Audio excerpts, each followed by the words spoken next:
ရာဇဝတ်ကိုင်းတစ်ခုဟာခြံဝင်းအတွင်းကိုရုတ်တရက်အတင်းအဓမ္မကျူးကျော်ဝင်ရောက်လာပြီးတော့မိန်းကလေးရဲ့မိသားစုကိုပါချိန်ချောက်လာပါတယ်။အဲ့ဒီအချိန်မှာတော့မိန်းကလေးဟာသူမရဲ့စွမ်းအားတွေကိုထပ်ပြီးဖုံးကွယ်မထားဖို့ဆုံးဖြတ်လိုက်ပါတယ်။သူမဟာအမြင့်တနေရာကနေခုန်ချလိုက်ပြီးရန်သူတွေစီကိုရှေ့မြန်စာချင်းကပ်သွားပါတယ်။တစ်ချက်တည်းသောကန်ချက်နဲ့တင်ရာဇဝတ်ကောင်တယောက်ကိုမီတာရာကြီးဝေးတဲ့နေရာအထိလွင့်ထွက်သွားစေခဲ့ပါတယ်။ကြွရှိနေတဲ့လူနှစ်ယောက်ဟာလည်းအန်အားသင့်ပြီးမှင်တက်သွားကြပါတယ်။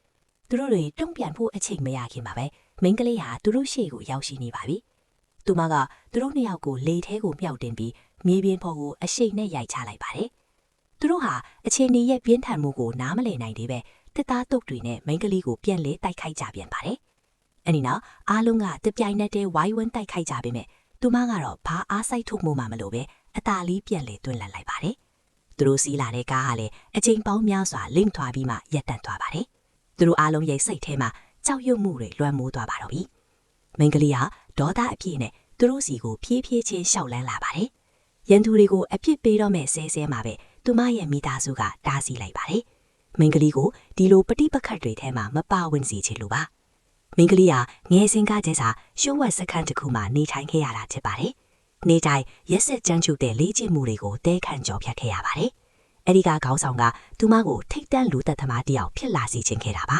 ။ဒါပေမဲ့သူမကတော့ဒီလိုဘဝမျိုးကိုညှင်းငွေနေပြီထင်လို့စခန်းကအဆောင်အားလုံးကိုအနိုင်ယူပြီးထွက်ပြေးလွတ်မြောက်လာခဲ့ပါတယ်။ထွက်ပြေးနေစဉ်တွင်မှာပဲရာဇဝတ်ကောင်လူရဲ့ပြန်ပေးဆွဲခြင်းကိုထပ်မံခံခဲ့ရတာပါ။ဒါပေမဲ့အခုချိန်မှာတော့အဲ့ဒီလူတွေအတွက်တေမင်းတမန်စက္ကန့်ပိုင်းတွေကစတင်နေပြီပဲဖြစ်ပါတယ်။